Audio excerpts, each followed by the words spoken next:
વર્તમાનના સપનાઓની તો વાત ગયા વિડીયોમાં કરી. આ વિડીયોમાં વિસરાઈ ગયેલા, ભૂલી ગયેલા અધૂરા સપનાઓની વાત કરીશું. 25 વર્ષના લગ્ન જીવન પહેલાંની વાત કહું તો એ સમયે રહેલી ચંચળતા, મેળામાં હરવું કરવું, પાણીમાં ખૂબ મસ્તી કરવી, ખૂબ જ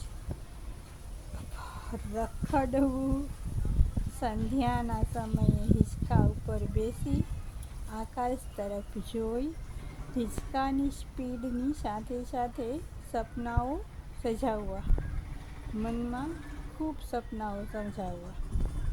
ટીચર બનવાનું સપનું તો અધૂરું જ રહી ગયું, પણ કાયમને માટે એક વિદ્યાર્થી બની રહી.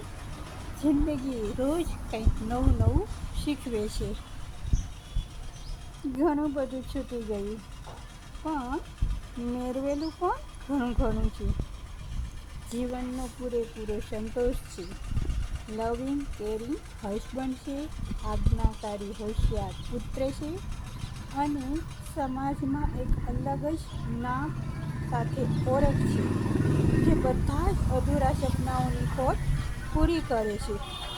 અને ઘરમાં જે સ્થાન મેળવ્યું છે, બધા પરિવારના સભ્યોથી આત્મસંતોષ સાથેનું જીવન